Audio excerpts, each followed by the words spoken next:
Gloire au Seigneur. Je vous salue dans le nom de Jésus. Que le Seigneur bénisse tous ses serviteurs. Demeurez bénis. Alléluia. Nous sommes là par la grâce de notre Seigneur Jésus-Christ, aujourd'hui encore, pour pouvoir méditer, alléluia, la douce et merveilleuse parole de notre Créateur, alléluia, Jésus-Christ de Nazareth. Shalom à tous ceux que nous suivons en ligne. Aujourd'hui, nous sommes dans l'Ancien Testament. Nous allons voir la partie 44. Donc, AD 44, Ancien Testament 44.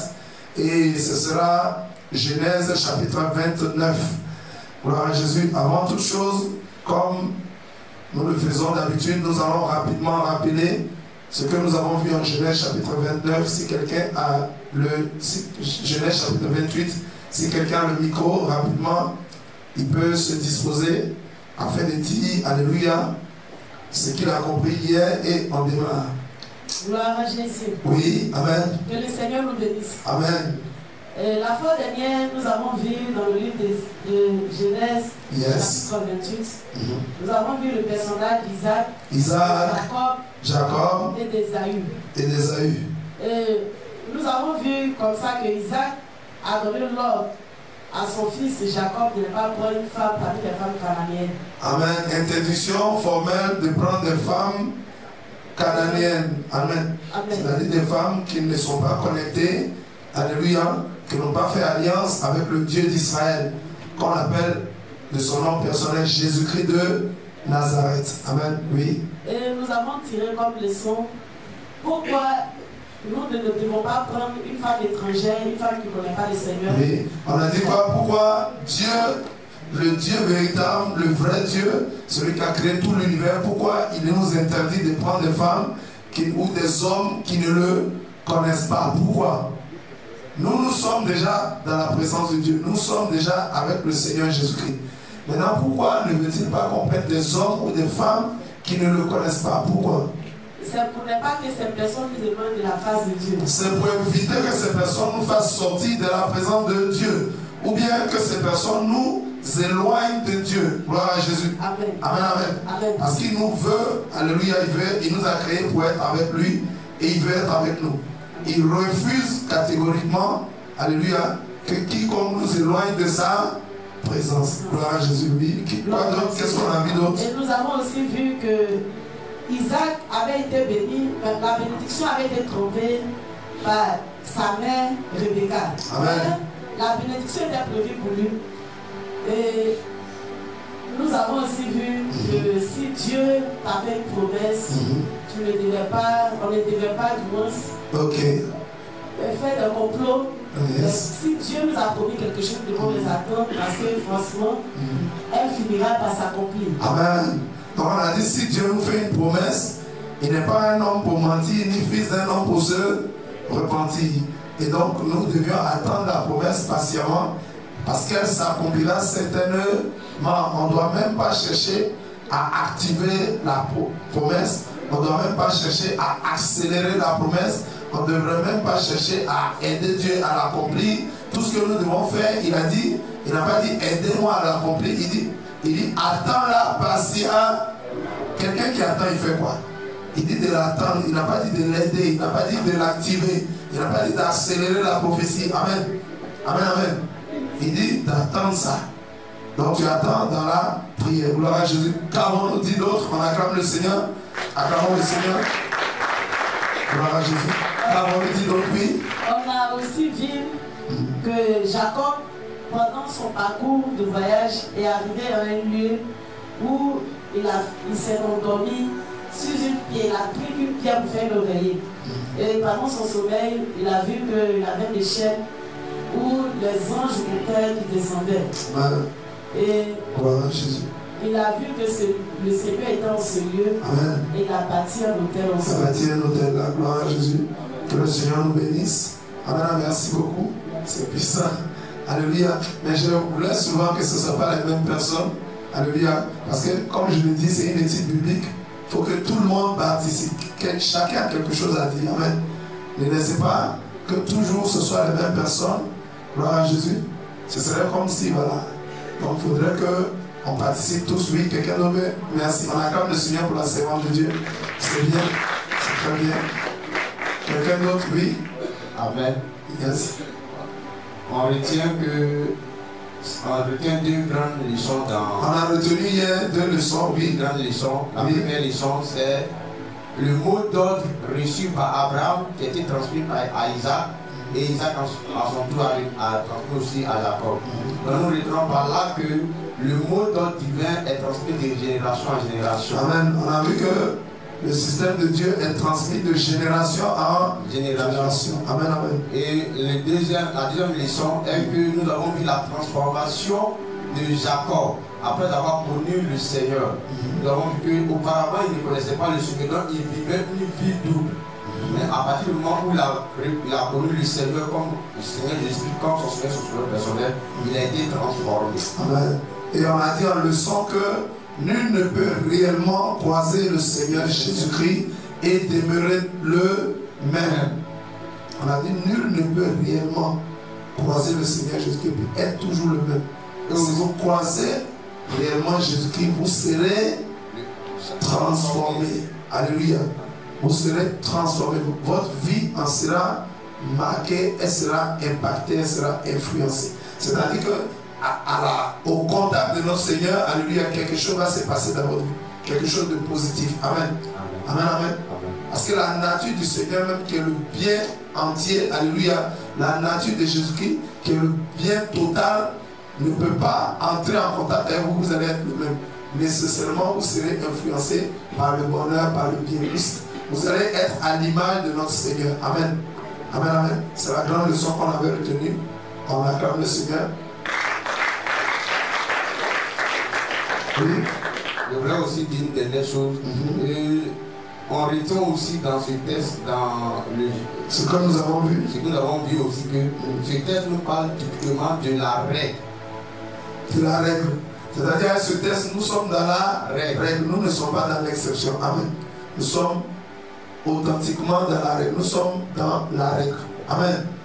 Amen, amen. On parle souvent des règles et d'exception. Donc, on avait dit, nous devons apprendre à discerner. Pendant que Dieu parle, est-ce qu'il est dans sa règle ou bien est-ce qu'il est dans l'exception? Pour pouvoir mieux comprendre notre Dieu. Amen. Oui, allons-y. Le micro est là. Gloire à Jésus. Un autre micro. Activez-le. Oui. Ça parle. Bon, on a aussi vu la méchanceté avec laquelle Jacob a traité son frère Ésaü. Voilà. Et donc, nous avons vu comme leçon spirituelle que Jacob n'aimait pas les autres. On a vu que Jacob n'aimait pas. Il n'aimait pas les autres et même il n'aimait pas son propre frère. Alors que la Bible nous conseille d'aimer même nos ennemis et de leur donner. La Bible nous dit même nos ennemis, nous devons les aimer. Mais leur donner même de quoi se nourrir. Quand ils ont faim, on leur donne à manger. Quand ils ont soif, on devrait leur donner à boire. C'est ce que la Bible nous conseille. Amen. Très bien. Et on a vu aussi que Jacob n'avait pas la foi. Parce que quand sa mère lui a donné la prophétie, quand il a commencé à grandir, il a voulu forcer, amen, la main de Dieu. Il a voulu accomplir, aider Dieu à accomplir la prophétie. On a dit qu'il n'avait pas la foi. Quand vous avez la foi, si Dieu vous fait une promesse, vous l'attendez parce qu'il y a... Bon, on a dit qu'il n'aimait pas aussi les autres. Et on a dit que Jacob trompait les autres. C'est ce qu'on a vu hier. Quelqu'un peut acclamer le Seigneur? Gloire à Jésus. Nous allons continuer notre étude. On va débuter l'étude de ce matin. Genèse chapitre 29. Rapidement. Genèse chapitre 29. On peut lire. S'il vous plaît, vous pouvez prendre vos Bibles. Prenez vos Bibles. En Genèse chapitre 29, à partir du verset 1. La Bible dit, je lis la parole avec respect, Jacob se mit en marche et s'en alla au pays des fils de l'Orient. Alléluia. La Bible dit, il regarda et voici, il y avait un puits dans les champs. Il y avait un puits dans les champs. Alléluia. Et voici, il y avait à côté 3 troupeaux de brebis qui se reposaient. Car c'est à ce puits qu'on abreuvait les troupeaux. Et la pierre sur l'ouverture du puits était grande. Gloire à Jésus. Allons-y au verset 3. Tous les troupeaux se rassemblaient là. On roulait la pierre de dessus l'ouverture du puits. on abreuvait les troupeaux et on remettait la pierre sur place, sur sa place, sur l'ouverture du puits. Amen, amen. Gloire à Jésus. Depuis ce matin, on nous parle de puits. Un puits, c'est quoi? Nous savons tous ce que c'est qu'un puits. Qui connaît un puits? Oui. Micro? Oui. Un puits, c'est quoi? Gloire à Jésus.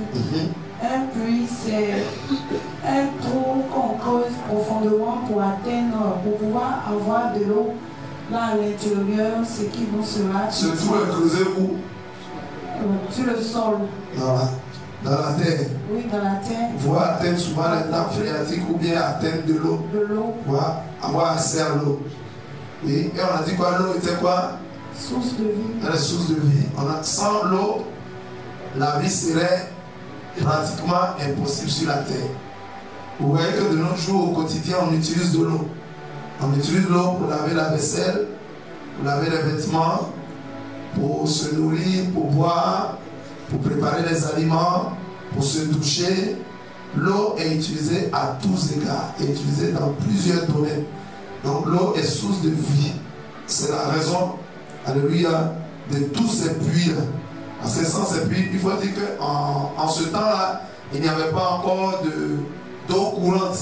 Ce qu'on appelle l'eau courante, c'est-à-dire qu'avec les robinets, amen, dans les tuyaux où l'eau circule, et ça vient, et nous utilisons cette eau-là. Il n'y avait pas ça en ce temps. Donc il fallait aller chercher l'eau à l'origine, il fallait aller la chercher dans les puits. Donc on nous parle ici depuis le verset 1 de puits, par-ci par-là, qui étaient creusés. Gloire à Jésus. Amen, amen. Et non seulement les hommes buvaient l'eau du puits, mais ils utilisaient aussi l'eau pour faire quoi? Pour faire boire leurs troupeaux, leurs animaux. Amen. Amen, amen. Donc l'eau était vraiment demandée, était beaucoup demandée, était beaucoup sollicitée. Gloire à Jésus. Amen, amen. Quelqu'un comprend demander? L'eau était beaucoup sollicitée, l'eau était beaucoup demandée. Amen, amen. Amen, amen. Alors verset 4, gloire à Jésus. Dans le verset 1, on a dit Jacob s'est mis en marche. Donc quand son père a ordonné qu'il quitte Canaan pour retourner dans sa patrie, Jacob s'est mis en marche, alléluia, et il a atteint maintenant la Mésopotamie. La Mésopotamie, c'est le pays de son arrière-grand-père et de son père. Amen. Donc il est arrivé dans sa patrie, alléluia. Il avait dit Jacob a trouvé plusieurs puits. Alléluia, il a commencé à bavarder autour d'un puits. Et Jacob trouve aussi autour de ces puits-là des bergers. Vous savez, comme l'eau est source de vie, là où il y a l'eau, on trouve du monde là-bas. On peut trouver des bergers, on peut trouver des familles, on peut trouver des éleveurs. Et il a dit que Jacob a trouvé des bergers. Il dit, mes frères, Jacob dit aux bergers, mes frères, d'où êtes-vous? Il répondit, nous sommes de Charan. Alléluia. Amen, amen. Et il leur dit, connaissez-vous Laban, fils de Nachor? Il répondit, nous le connaissons. Gloire à Jésus. Donc l'oncle de Jacob, alléluia, était quelqu'un d'assez connu. Amen. Il a demandé tout simplement au berger, les gens disent, nous le connaissons. Amen. Ça veut dire que Jacob aussi était arrivé dans la région où il allait. Amen. Il était dans les environs. Donc, dès qu'il a demandé après son nom, on dit, on le connaît. Gloire à Jésus. Verset 6. Il a dit, est-il en bonne santé? Ça veut dire quoi? Quand quelqu'un demande, est-ce que tu es en bonne santé? Qu'est-ce qu'il fait? Il prend de tes nouvelles. Il a commencé à prendre les nouvelles de son nom.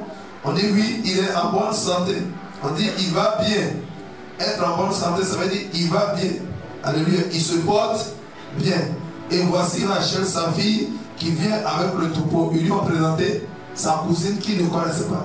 On dit voici même ta cousine qui arrive. C'est la fille de Laban. Elle est en train de venir avec des animaux à abreuver. Alléluia. On lui dit voici Rachel, sa fille, qui vient avec le troupeau. Verset 16, il dit voici, il est encore grand jour et il n'est pas temps de rassembler les troupeaux. Abreuvez les brebis, puis allez, faites-les paître. Gloire à Jésus. Jacob qui arrive là commence à donner des instructions, il commence à donner des directives aux bergers. Il commence à leur montrer comment faire. Alléluia. Et il leur dit dans le verset, il dit, faites-les paître vos troupeaux. Amen. Verset 8, il répondit, nous ne le pouvons pas jusqu'à ce que tous les troupeaux soient rassemblés. C'est alors qu'on roule la pierre de dessus l'ouverture du puits et qu'on abreuve les brebis. Pourquoi? Pourquoi les bergers disent qu'ils ne peuvent pas encore commencer à nourrir les brebis? Pourquoi? On ne peut pas encore commencer à leur donner de l'eau. Alléluia. En fait, ce puits-là, pour ouvrir le puits, il fallait que tout le monde vienne avec.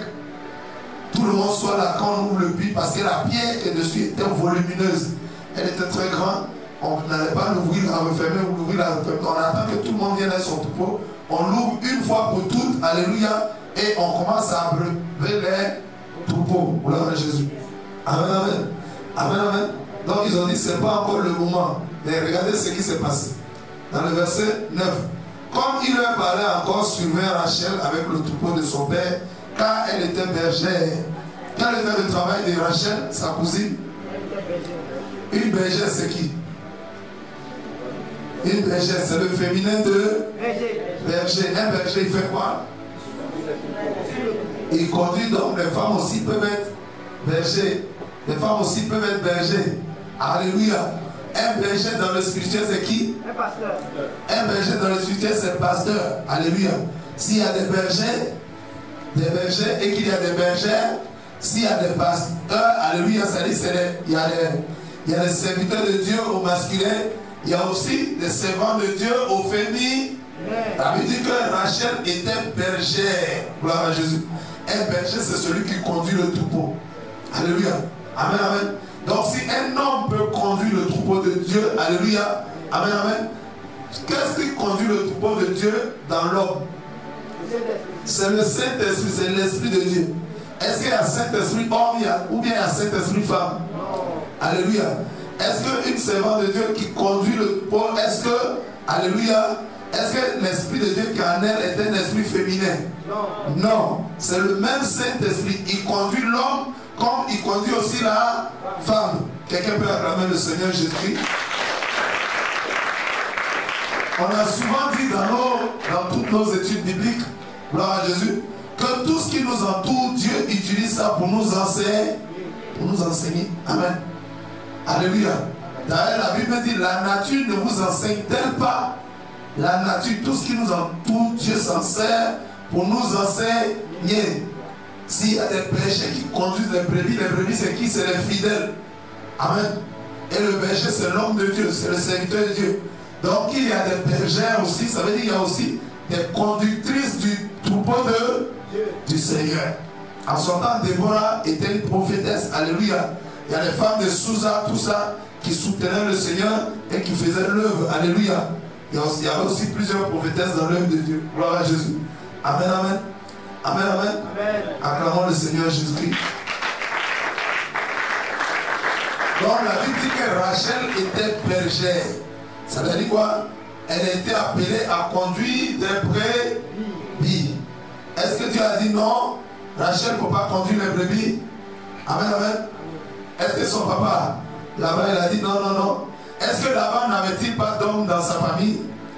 Il n'avait pas de garçons? Là-bas avait bel et bien des garçons. Amen. Mais Rachel a été appelée à être bergère. Et elle conduisait donc le troupeau de son père. Gloire à Jésus. Continuons. On continue. Verset 10. Lorsque Jacob vit Rachel, fille de Laban, frère de sa mère, et le troupeau de Laban, frère de sa mère, alléluia, il s'approcha, roula la pierre de dessus l'ouverture du puits et abreuva le troupeau de Laban, frère de sa mère.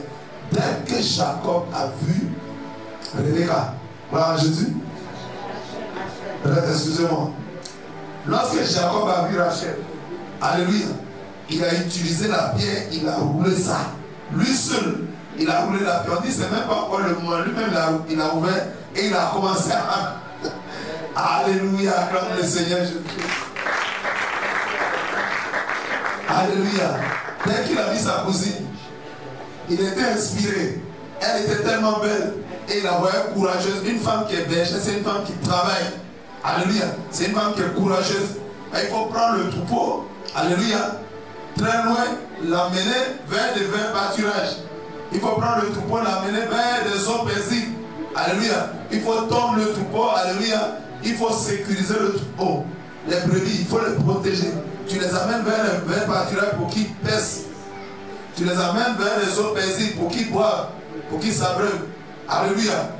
Tu t'occupes de les sécurités, tu assures leur sécurité contre le loup ravisseur. Tout ça travaille d'une femme. Amen, amen. Elle était quoi? Elle était très courageuse.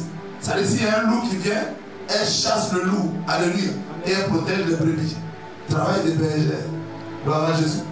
Amen, amen. Quand Jacob l'a vu naître, il est venu ouvrir et il a commencé à prélever le troupeau. Gloire à Jésus. Et allons-y au verset 11. Verset 11, il dit, et Jacob pesa Rachel et éleva la voix et pleura. Il est venu embrasser sa cousine. Alléluia. Il est venu embrasser sa cousine, lui a fait une bise. Gloire à Jésus.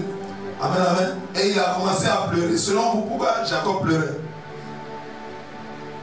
Verset 12, Jacob a appris à Rachel qu'il était parent de son père et qu'il était fils de Rebecca, et elle courut l'annoncer à son père. Pourquoi Jacob pleurait? On dit c'est ta soeur. Alléluia. Pourquoi il pleurait? Acclame le Seigneur. On va continuer à revenir dessus tout à l'heure. Verset 13. Dès que Laban eut entendu parler de Jacob, fils de sa soeur, il courut au-devant d'elle et il l'embrassa et le baisa et fit venir dans sa maison. Jacob raconta à Laban toutes ces choses. Et dans le verset 14, Laban lui dit, certainement tu es mon os et ma chair. Gloire à Jésus.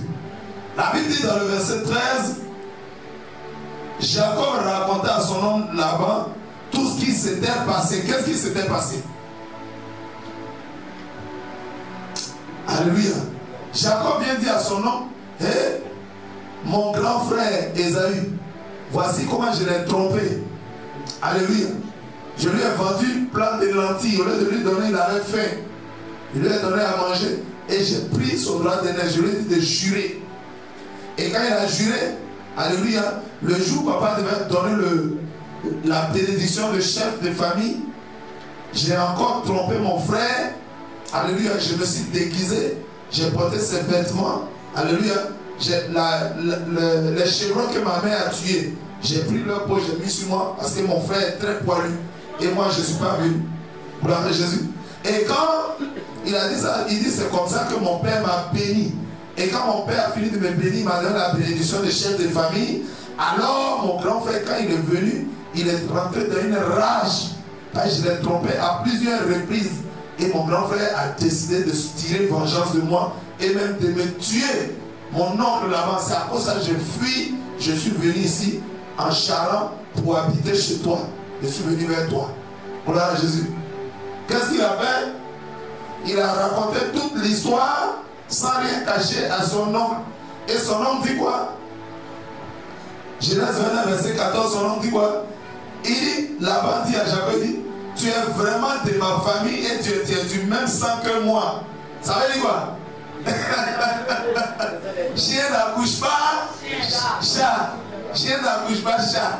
Quand il a raconté, il dit, j'ai doublé Esaïe ici. J'ai supplanté Esaïe ici. J'ai pris sa bénédiction. Je l'ai trompé. Là-bas dit, petit, bonne arrivée. Tu es arrivé chez les trompeurs. Bonne arrivée chez nous les trompeurs. Il dit, tu es os de mes os, chair de ma. C'est comme ça qu'on fait. Là-bas dit, bonne arrivée. Moi-même que tu vois là. Bonne arrivée chez moi. Et si le bien permet d'être trompé. Alléluia. Et là-bas il dit, tu es vraiment de ma famille. Pourquoi il dit, tu n'es pas quitté ailleurs. C'est mon sang qui est là. Ça veut dire quoi? Dans l'esprit, ça veut dire quoi? Ah, qui se ressemble? Ça semble. Alléluia. Et qui s'assemble serait. Il dit, bonne arrivée petit. Moi-même là-bas, ton oncle, je suis un vieux mogol dans les tromperies. Tu vas voir ce qu'il y a mis l'autre. Il dit, tu apprendras. En Afrique, ici, quand on dit tu apprendras, ça veut dire tu vas comprendre quelque chose. Amen. Tu vas voir comment nous sommes. Donc là-bas, il dit, tu es vraiment de ma famille. Il dit, hey. Il dit, mon neveu est venu. Il dit, tu es vraiment de ma famille et tu es du même sang que moi. Dans nos versions, c'est mis, tu es l'os de mes os, chair de ma. Pour dire, on est même. Pourquoi Laban peut dire à son neveu que tu es la même chose que moi? On avait l'impression que Laban se réjouissait de ça. On avait l'impression que Laban était content de ça. Il y a des gens qui sont dans le mal, qui ont un mauvais caractère, ils sont fiers de ça. Son neveu lui raconte comment il a trompé son frère, son père. Alléluia. Et lui dit, bonne arrivée. Alléluia. Nous, c'est comme ça, nous sommes. Quand il dit ça, on dirait que tu es content. Tu peux dire à ton neveu, ah petit, toi aussi tu es malhonnête. Hein? Pourquoi Laban ne peut pas dire à Jacob que le petit est malhonnête? Pourquoi il ne dit pas ça? Parce que lui-même fait pire. Parce qu'il a la même chose avec lui. Donc il dit, Laban dit à Jacob, tu es vraiment de ma famille. Pourquoi il dit vraiment? Il pourrait dire, il dit, tu es vraiment. Ça veut dire sa famille est comment? Quand il regarde Jacob, il reconnaît les traits de sa famille dans son neveu. Alléluia. Il dit, tu es vraiment de ma famille. Ça veut dire, ça m'aurait étonné que tu sois autrement. Il veut dire, ça m'aurait étonné. Il dit, tu es vraiment du même sang que moi. Est-ce que le sang se perd? Alléluia. Hier, on a parlé des liens de sang. On a parlé des liens de famille. Alléluia. Amen, amen. C'est les mauvais caractères, c'est les mauvais comportements qui se répètent des pères en fils. Alléluia. Entre les cousins, entre les neveux, entre les oncles. Ça se répète dans toute la grande. Acclame la puissance de la parole de Dieu. Quand Jacob a été bien reçu par son oncle qui lui souhaite la bienvenue, il dit bonne arrivée petit. Ici là c'est comme ça qu'on est. Amen, amen. Il dit là-bas, lui dit certainement tu es os de mes os, chair de ma chair. Jacob demeura un mois chez Laban. Verset 15. Puis Laban dit à Jacob, parce que tu es mon parent, me serviras-tu pour rien? Dis-moi quel est ton salaire. Jacob dit, Laban dit à Jacob, c'est vrai on est de la même famille, mais tu ne vas pas travailler qu'à d'autres jumeaux. Amen. Amen, amen. Dis-moi, qu'est-ce que je dois te donner comme salaire? Alléluia. Verset 16. Or Laban avait deux filles. L'aînée s'appelait Léa et la cadette s'appelait Rachel. L'aînée c'est qui? L'aînée c'est qui? C'est la plus grande. L'aînée c'est la plus grande. Celle qui est sortie en premier. Donc elle avait quoi? Elle avait le droit d'aînesse. Elle est sortie en premier, elle avait le droit d'aînesse. Gloire à Jésus. Et on dit l'autre, Rachel, elle est la cadette. Ça veut dire quoi? Elle vient après l'aîné. Des fois, gloire à Jésus. Amen, amen. Et la Bible dit, mais Rachel était, la Bible dit, Léa, verset 17, Léa avait les yeux délicats, mais Rachel était belle de taille et belle de figure. Ça veut dire quoi? Qu'est-ce que ça signifie? Les yeux délicats. Elle a les yeux délicats, mais Rachel est très belle de figure. Les yeux délicats, ce sont des yeux fins. Alléluia. Ce sont des yeux fins. Ce sont des yeux agréables. Alléluia. Ce sont des yeux tendres. On dit les yeux délicats. Il y a des femmes qui ont les yeux délicats. C'est comme les yeux, ouais, les yeux tirés un peu là. Un peu comme pour les... Voilà. Quelqu'un comprend? Elle avait les yeux fins. Amen. Mais Rachel était très belle de visage et de taille. C'est ce qu'elle avait dit. Gloire à Jésus. Dans d'autres versions, on dit, alléluia, Léa avait le regard, alléluia, elle avait le regard d'un ton délicat. Amen. Dans d'autres versions, d'autres disent les yeux délicats, d'autres disent d'un ton délicat, d'autres disent d'un regard tendre. Gloire à Jésus. Amen, amen. Amen, amen. Mais la Bible dit qu'elle avait les yeux fins, elle avait les yeux fragiles, elle avait les yeux tendres. Ça c'est Léa. Maintenant Rachel était quoi? Elle était très belle à voir. Elle était charmante. Quelqu'un comprend? Donc la Bible nous décrit ici la beauté naturelle des deux filles de Laban. Sans maquillage, sans aucun produit, ces deux femmes-là, chacune avait sa particularité. L'une était comment? Elle avait les yeux délicats, l'autre était comment? Ça veut dire que vous pouvez naître de la même famille et ne pas avoir le même trait de visage. Amen, amen. Vous pouvez naître de la même famille et ne pas avoir le même caractère. le même comportement. Vous pouvez être frère de même père, de même mère, mais ne pas avoir le même caractère, la même beauté, le même comportement. Quelqu'un comprend? Alléluia. Vous pouvez être différent. Pourquoi? Parce que le Dieu qui vous a créé, il est tout puissant. Il fait ce qu'il veut et personne ne le commande. Verset 18. La Bible dit que Jacob aimait Rachel et il dit, je te servirai 7 ans pour Rachel et ta fille cadette. Amen, amen. Il dit quoi? 7 années. La dot là, c'est combien d'années? 7 ans de labeur, 7 ans de travail. Labeur, c'est un gros mot. 7 ans de travail. Il va travailler pour son oncle pendant 7 années. Qui connaît 7 années? On n'a pas dit 7 minutes. On n'a pas dit 7 jours. On dit pendant 7 années. Il va travailler 1 an, 2 ans, 3 ans, 4 ans, 5 ans, 6 ans, 7 ans pour son oncle et il a payé la dot. Gloire à Jésus. Dot de 7 ans de travail. C'est pas petit, hein. Quand un homme travaille en une année, on peut lui payer combien? En principe, quand les gens travaillent, on nous paye par mois. Amen. Les travailleurs sont payés par mois. Par mois. Tout travail est payé par mois.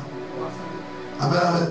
Maintenant, si on te paye par exemple 100 000 par mois, ton salaire dans l'année, ça fait combien? 1 200 000. Si tu multiplies ça par 7 ans, c'est ça là que Jacob a payé. Il a travaillé pendant 7 ans pour la dot. Amen, amen. Ça fait combien? Combien de millions? 8 400 000.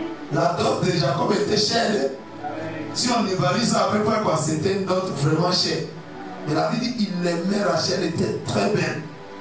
Alléluia. Amen, amen. Quand tu aimes ta femme, même si on t'a dit 500 000, même si on t'a dit 4 millions, tu as grouillé. Tu as grouillé, mais tu ne grouilles pas. Tu as cherché. Parce que tu la veux. Amen. Amen, amen. Tu ne veux pas que quelqu'un d'autre la prenne. Ou tu la ravisses. Gloire à Jésus. Acclamons le Seigneur. Verset 19. Laban dit, j'aime mieux te la donner que de la donner à un autre homme. Il dit, reste chez moi. Ainsi, Jacob servit 7 années pour Rachel et elle fut à ses yeux comme quelques jours passent les mains. 7 ans pour Jacob, on dirait qu'il a travaillé pendant 7 minutes. Il a posé tellement. Pourquoi les 7 années ont été à ses yeux comme quelques jours? La Bible dit 1000 ans devant Dieu est comme un jour devant le Seigneur Jésus-Christ de Nazareth. Amen, amen. Amen, amen. Donc on dit qu'il a créé toutes choses et un jour est comme 1000 ans. Donc on dit qu'il a créé toutes choses en un jour. C'est comme s'il avait créé ça en 6000 ans. Amen, amen. C'est comme si tout ce que Dieu a créé là en 6 jours, c'est comme s'il avait créé ça en 6000 ans. Puisque la Bible dit que 6 jours est comme, un jour est comme 1000 ans et 1000 ans est comme un jour. La Bible dit que Jacob a travaillé en 7 ans, mais c'était comme s'il avait travaillé en quelques minutes ou en quelques heures ou en quelques jours. Alléluia. Il n'a même pas senti tellement il aime Rachel. Gloire à Jésus. Amen, amen. Jacob servit 7 années pour Rachel. Elle fut, et elle c'est les années. Elle fut, les années là furent à ses yeux comme quelques jours parce qu'il l'aimait. Ensuite Jacob dit à Laban, donne-moi ma femme, quand mon temps est accompli, j'irai vers elle. Verset 22. Laban réunit tous les gens de ce lieu et fit un festin. Laban a fait fête. Alléluia. Pour le mariage, il a fait grande fête. Gloire à Jésus. Amen, amen. Amen, amen. Laban réunit tous les gens du lieu et fit un festin. Le soir, il prit Léa sa fille et l'emmena vers Jacob qui s'approcha d'elle. Laban donna pour servante à Léa sa fille Zilpa sa servante. Le lendemain matin, voilà que c'était Léa. Alors Jacob dit à Laban, qu'est-ce que tu m'as fait? N'est-ce pas pour Rachel que j'ai servi chez toi? Pourquoi m'as-tu trompé? Bon Harry, acclame le Seigneur Jésus-Christ de Nazareth. Tu n'as pas dit toi tu es un trompeur. Le trompeur trompe. Aïe. Le balayeur balaye. Tu n'as pas dit c'est toi qui trompe les gens. Souvent quand quelqu'un fait des choses, il pense que c'est lui seul qui sait faire ça. Les autres savent faire, seulement ils s'en abstiennent. Alléluia. Ils refusent de le faire. Sinon tout le monde peut faire ça. Tout le monde peut tromper. Amen. Amen. Mais ils s'en abstiennent. Jacob pensait qu'il était le plus grand trompeur. Quand il est tombé sur son oncle là-bas, il a compris. Qui a mis l'eau dans. Gloire à Jésus. Acclame le Seigneur. C'est bizarre, non? Il a travaillé, Jacob a travaillé pour qui? Il a travaillé pour Rachel. 7 années de travail. Il y a quelqu'un qui a évalué ça ici. Si Jacob touchait en principe 100 000 francs par mois, ça équivaut à 8 millions et quelqu'un qu'il a payé dot. Mais tu payes dot pour une femme. Où est que souvent quand on va payer les dots, les parents viennent et les filles, elles ont les pailles qui couvrent leur tête et on l'envoie. Si tu t'es trompé pour dire c'est elle, oh c'est pas elle, ou pour dire c'est pas elle, oh c'est elle, tu as payé son transport, on va t'amender, tu as payé une amende. Donc il ne faut pas te... Mais là c'est eux-mêmes qui t'ont trompé. Mariage est fini, on a célébré, toutes les filles étaient là. Maintenant on rentre maintenant dans la nuit de noces, amen. Dans la nuit de noces, on éteint toutes les lumières. Et il rentre là-bas. Donc il est rentré, Jacob était fier. Il dit, ah, il est très droit. Acclame le Seigneur. Acclame. Gloire à Jésus. Gloire à Jésus. Jacob dit, ah, j'ai bien travaillé. Cette année, alléluia, c'est puissant. Il était fier, il est rentré. On dit, petit, il rentre dans le noir. Il est rentré là-bas. Alléluia, quand il est rentré, il voit quelqu'un qui est rentré si on l'a fermé. On les a enfermés là-bas. Donc quand il touche la fille, il dit, ah, c'est puissant. Ah, c'est puissant, elle est là. Elle est là. Oh, c'était pas elle. Son oncle l'a trompé. Il a envoyé quelqu'un d'autre. Gloire à Jésus. Mais Jacob n'a pas su. Quand tu trompes les autres, tu ne sais pas. Quand on va te tromper, tu vas voir comment ça fait. Gloire à Jésus. Et son oncle, il dit, mais pourquoi m'as-tu trompé? Alléluia. Laban donna, alléluia, le lendemain matin, verset 25, voilà, c'était Léa. Quand il s'est réveillé matin, il avait donné deux fois, il dit, hey, chouchou, que Dieu te bénisse, comment tu vas?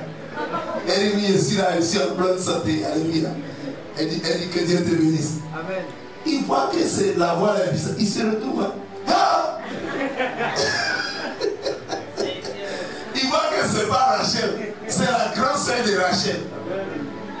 Non, je acclame le Seigneur. Le trompeur. Le trompeur a trompé. Il était étonné. Il dit, mais mon beau m'a trompé. Il ne m'a pas donné celle que je voulais, il m'a donné celle que je ne voulais pas. Gloire à Jésus. Il faut, c'est Léa, la grande sœur. Amen, amen. Et il est sorti. Il dit, mais qu'est-ce que tu m'as fait? N'est-ce pas pour Rachel que j'ai servi chez toi pendant 7 ans? Pourquoi m'as-tu trompé? Verset 25, Laban dit, ce n'est point la coutume dans ce lieu de donner la cadette avant l'aîné. Il dit chez nous, est-ce qu'on te dit, tu as dit ça? Quand on faisait le contrat, quand je payais, tu m'as dit que donc tu peux d'abord te donner l'aîné. Tu n'as pas dit ça. Amen. Les thèmes du contrat ont été changés en route, en chemin là. C'est-à-dire que tu signes un contrat et puis pendant que le contrat est en train de s'exécuter, c'est là on change les thèmes. Ça c'est une tromperie. Gloire à Jésus, qui ne dit pas son nom. Donc chez nous là, on ne donne pas d'abord la plus petite avant la grande. Donc imaginez-vous, si Rachel avait 5 grandes sœurs, il dit sa coutume, on ne donne pas la plus petite. Toi tu as choisi la plus petite. Toutes les grandes sœurs, tu dois passer d'abord là-bas. Alléluia. Amen, amen. Avant qu'on te donne la petite là, les grandes d'abord. C'est elles qui sont nées. Là-bas, on voulait appliquer ici un faux système de droit de naissance. Il dit c'est l'aîné, c'est elle qui prend d'abord avant l'autre. Donc imaginez-vous si Rachel avait 5 grandes sœurs. Il allait payer 6 dots. Quand on le fait rentrer le noir dans la chambre, alléluia, c'est pas la fille.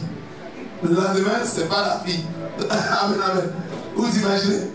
Amen, amen. Donc il a commencé par Léa d'abord. Vous voyez ce que Laban lui dit? Vous voyez ce que Laban lui dit? Alléluia. Verset 26. Laban dit, Ce n'est point la coutume dans ce lieu de donner la cadette avant l'aîné. Une coutume, c'est quoi? Une coutume, c'est une tradition. Une tradition, c'est quoi?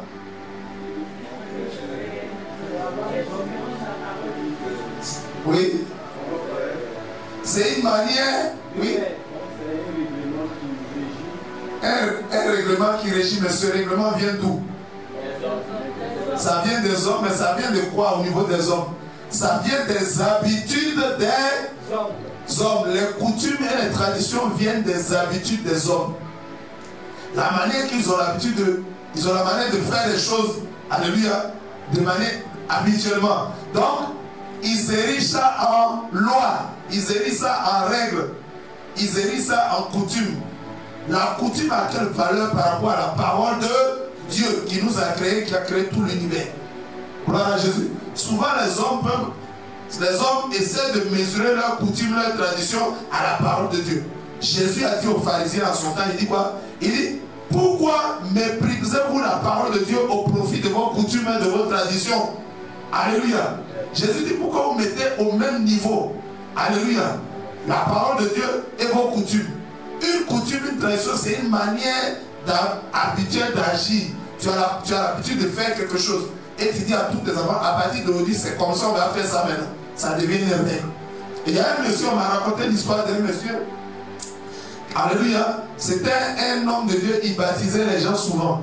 Quand il baptisait, au moment où il baptise, quand il a fini de te plonger, il te sort de l'eau, il fait comme ça. Il était le seul à baptiser. Donc il était épuisé. Il était fatigué, il transpirait beaucoup, il était le seul à baptiser.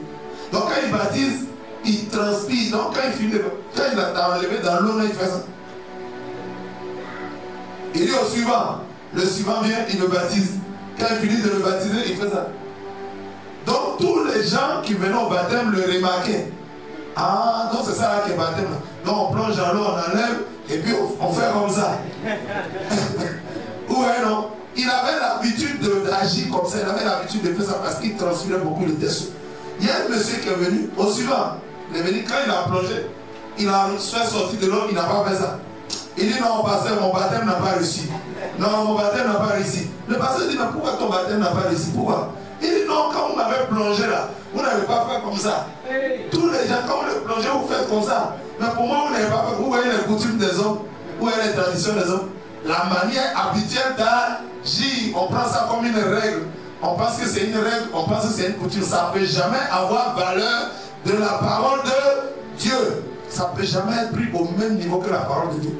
La parole de Dieu, c'est ça qui nous a fondés. C'est la parole de Dieu qui nous a créé, qui a créé tout l'univers. On ne peut jamais la comparer avec nos coutumes, avec nos traditions. Ou un parent peut venir un jour, il dit, bon, moi je ne mange plus viande de bœuf. Amen, amen. Son fils dit, bon, moi aussi je ne mange pas, comme papa ne mange pas. Les autres enfants disent, ah sinon papa, c'est que nous tous on ne mange pas. Donc les gens disent, non, bon, c'est que nous, dans notre famille, on ne mange pas viande. Aïe, à cause de l'habitude d'un seul. Alléluia. Amen, amen. Souvent, nos coutumes et nos traditions sont régies par les habitudes des hommes. Des fois, elles sont régies par les esprits des familles, qui sont des esprits errants, alléluia, qui obligent nos familles, alléluia, à se comporter comme ci ou comme ça. Ça n'a pas valeur, la même valeur que la parole de Dieu. Est-ce que quelqu'un comprend? Il y a beaucoup de chrétiens aujourd'hui dans l'église qui disent, ah, vraiment c'est nos coutumes, on va faire comment? On est des chrétiens évangéliques, mais la coutume de nos parents, on va faire comment? On va faire ça. Tu n'es pas encore chrétien. Gloire à Jésus. Dieu ne te jugera pas, s'il te plaît, avec la coutume de tes parents. Dieu ne jugera aucun homme avec les traditions de nos parents. Alléluia. Nous serons tous jugés par la parole de Dieu et par la parole de Dieu seul.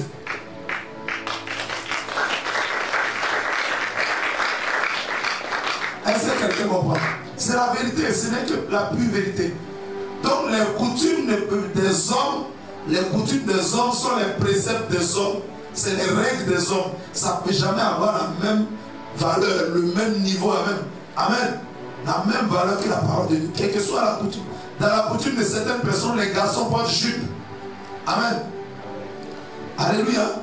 Amen, amen. Nous sommes dans la société habituelle que les hommes portent des pantalons et les femmes portent des robes ou des jupes. Mais dans certaines coutumes, les hommes portent des jupes. Gloire à Jésus. Quelqu'un comprend? Amen, amen. Et on te dira, c'est leur coutume. Mais Dieu ne nous jugera pas avec nos coutumes, ni avec aucune tradition. Dieu nous jugera avec sa parole, uniquement et seulement avec la parole de Dieu. Que chacun écoute ça. Alléluia. Que chacun écoute cela et se mette en règle vis-à-vis de la parole de Dieu et obéisse uniquement à la parole de dans nos coutumes, dans nos traditions. Alléluia. Si on dit de respecter, d'honorer les personnes âgées, il n'y a pas de problème. On prend ce qui est bon dedans, le reste on rejette. Mais c'est la Bible, c'est la parole de Dieu. Alléluia. Amen, amen. À laquelle nous devons obéir. Parce que c'est elle qui nous a créés. Et c'est par elle que Dieu nous jugera demain. Que quelqu'un acclame dessus. Quelqu'un comprend? Laban dit, ce n'est point la coutume dans ce lieu de donner la cadette avant l'aîné. Amen, amen. Les deux filles qui ont été données, c'était qui? Continuons rapidement. Continuons. Il dit, verset 27, achève la semaine à celle-ci. Et nous te donnerons aussi l'autre pour le service que tu feras encore chez moi pendant 7 années. Ça veut dire quoi?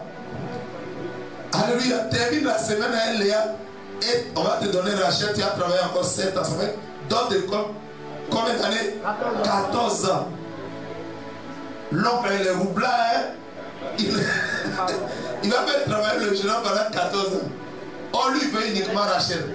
Mais il a trouvé une formule pour le faire travailler pendant 14 années. Gloire à Jésus.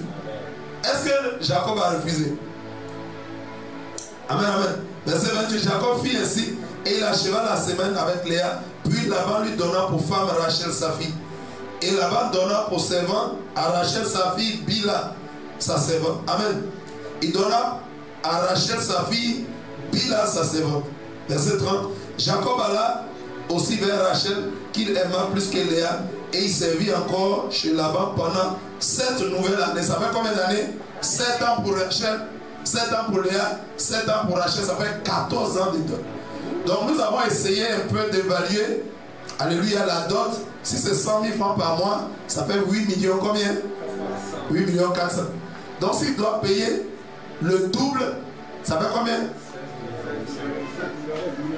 17 millions 8 millions 400. Donc, ça fait 16 millions 800. Quelqu'un comprend? Pour d'autres, c'était vraiment fort payé. Mais Jacob était prêt à payer ça. Pourquoi? Parce qu'il aimait beaucoup Rachel. Gloire à Jésus. Donc, il a travaillé encore pendant 7 nouvelles années. Verset 31. L'Éternel vit que Léa n'était pas aimée et il l'a rendue féconde, tandis que Rachel était stérile. Alléluia. Qu'est-ce que la Bible dit en Lévitique 18, verset 18? Amen, amen. La Bible dit en Lévitique 18, dit, tu ne prendras point la sœur de ta femme pour exciter une rivalité en découvrant sa nudité à côté de ta femme pendant sa vie. Si vous vous mariez à une femme pendant qu'elle est encore en vie, Dieu vous interdit de prendre aussi sa petite soeur ou sa grande soeur. Gloire à Jésus, Lévitique 18, 18. Dieu dit c'est interdit. Puisque une femme, alléluia, si tu prends sa petite soeur, elles vont devenir quoi? Des rivales, des coépouses. C'est de là vient la rivalité. Même si sa petite soeur, même ça va devenir la guerre. Parce que mari de son ami, on ne joue pas avec ça. Femme de son ami, on ne joue pas avec. Dieu nous interdit, alléluia. Il dit ne prends pas, n'excite pas sa rivalité. Parce qu'elles vont devenir des rivales. Elles vont devenir de quoi? Gloire à Jésus. Amen, amen. Amen, amen. Éphésiens 5, verset 25 dit quoi? Marie, aime ta femme. Mais dans le verset 31, la Bible dit, l'Éternel vit que Léa n'était pas aimée et il l'a rendue féconde. Gloire à Jésus. 1 Corinthiens 6, verset 16 dit quoi? Celui qui s'unit à la femme, alléluia, devient un seul corps avec elle. Amen, amen. Jacob s'est uni à qui d'abord? Il s'est uni à Léa. Est-ce que Dieu est d'accord le fait que, alléluia, tu prends une femme, tu ne l'aimes pas, mais tu la prends? On l'a obligé à prendre Léa. Mais il a connu Léa. Donc en connaissant Léa, c'est comme il est devenu un avec elle. Donc c'est comme elle est devenue sa femme. Gloire à Jésus. Donc il ne doit plus prendre sa petite soeur. Maintenant, s'il prend la petite soeur, il va avoir des rivalités. Gloire à Jésus. Et comme Léa, tu l'as pris en première, tu l'as connue, elle est devenue ta femme. Éphésiens 5, verset 25, nous dit quoi? Marie aime ta. Mais la Bible dit dans le verset 31, l'Éternel vit que Léa n'était pas aimée. Tu as le devoir, tu as l'obligation d'aimer ta femme. Mais Dieu voit que Jacob a pris Léa, il a connu, mais il ne l'aime pas. Qu'est-ce que Dieu a fait? Il a rendu celle qu'il aime stérile et il a commencé à rendre Léa féconde. Est-ce qu'on comprend les principes de Dieu? Vous voyez que Dieu est dans sa parole, Dieu est dans ses principes. Quand il dit qu'il ne faut pas faire ça, mais si tu fais, la parole de Dieu continue à agir. Ce n'est pas ce qui va mettre fin à la parole de Dieu, ça continue d'agir.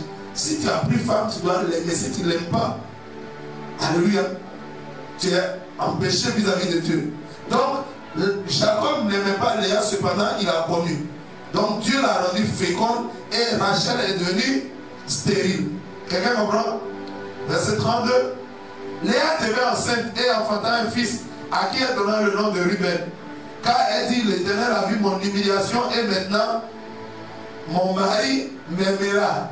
Gloire à Jésus. Amen, amen. Ruben me dit quoi? Humiliation. Comment tu peux avoir un enfant et lui donner le nom de humiliation? Elle a Ruben, elle lui dit, je suis humilié. Regardez une femme qui s'est mariée à un garçon, puis le garçon ne t'aime pas. C'est quelle situation ça? Tu es avec un homme, tu viens lui, mais il ne t'aime pas. Toi-même, tu sais qu'il ne t'aime pas. Mais pourquoi tu l'as pris? Où est mariage forcé là, où ça mène? Gloire à Jésus. Si on ne force pas un homme à se marier, tout le monde va prendre celui qu'il aime, celle qu'il aime. Quelqu'un comprend? Mais si on t'a forcé, tu vas tomber sur quelqu'un que tu n'aimes pas. Qu'est-ce qui va se passer? Tu dors avec elle et puis tu la regardes. Tu dors avec lui et puis tu le regardes. Si on t'a forcé que tu n'aimes pas, quand tu le regardes, qu'est-ce que tu ressens? Est-ce que tu ressens l'amour? Est-ce que tu ressens l'attirance? Qu'est-ce que tu ressens? La haine, le rejet. Donc il n'aime pas, on l'a forcé. On a forcé, on l'a trompé. Donc il est avec elle, mais il n'aime pas. Amen, amen. Quand il a aussi donné Rachel, il amènera les deux femmes, mais toujours les sincères. Toujours l'accrocher à celle. Toujours il lui parle gentiment. Quand on vient, toi, parler là-bas, va chauffer de l'eau. Mais vache, coucou, viens. Coucou, viens. Mais allez, voilà. Donc quand les deux femmes sont là, l'autre sait que, donc moi il ne m'aime pas. Regarde-moi, il me parle. Regarde quand ça sort de sa bouche, c'est pas plaisant. Il ne m'aime pas, il me rejette. Mais à l'autre, il est toujours gentil. Il est toujours tout. Dieu dit, ah bon, toi tu ne prends pas, mais puis tu ne l'aimes pas. Il a commencé à lui donner des enfants. Premier enfant, elle, il s'appelle Ruben. Et elle se console. L'Éternel a vu mon humiliation, maintenant mon mari m'aimera. Quand quelqu'un dit mon mari m'aimera, ça veut dire quoi? Il ne m'aime pas. Elle-même, elle était consciente de ça. C'est pas qu'elle était ignorante, elle savait que Jacob ne l'aime pas. Mais pourquoi prendre une femme que tu n'aimes pas? Ou pourquoi mariage forcé est mauvais? Est-ce que quelqu'un comprend? Nous sommes des serviteurs de Dieu. Méditons bien les Écritures. Dieu nous donne les Écritures pour nous enseigner. Dieu nous donne toutes ces histoires. Au travers de ces histoires, il profite pour nous enseigner ses principes. Il profite pour nous enseigner sa volonté. Alléluia. Dans ces principes que nous étudions, dans ces histoires que nous étudions, dans ces personnages que nous étudions, Dieu profite pour nous enseigner sa loi, sa parole, sa volonté, ses buts, ses objectifs, ses desseins. Dieu profite par ces histoires bibliques pour nous enseigner ce que lui, il veut. Alléluia. La Bible dit ce que Dieu veut, c'est notre sanctification. Ce que Dieu veut. Il veut que nous obéissions à sa parole. Au travers de ces histoires, nous apprenons à connaître notre Dieu. Quelqu'un comprend? Est-ce que Dieu aime mariage forcé? Est-ce que Dieu veut mariage forcé? Aïe! Comment on peut vouloir forcer les gens à s'unir? Est-ce que c'est toi qui as vécu avec elle? Est-ce que c'est toi qui as vécu avec lui? Gloire à Jésus. Alléluia. Quand tu forces ton enfant à se marier avec quelqu'un, alléluia, pendant que ce n'est pas toi qui as vécu avec elle, demain, ou bien ce n'est pas toi qui as vécu avec elle, demain, quand elle va souffrir dans le foyer, tu ne seras pas là. Amen, amen. Donc Jacob maintenant commence, il est encore chez les parents de Léa. Mais quand ils vont, amen. Et là déjà, elle ne se sent pas aimée.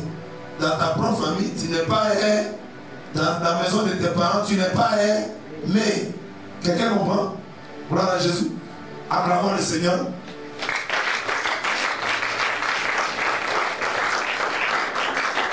Verset 33.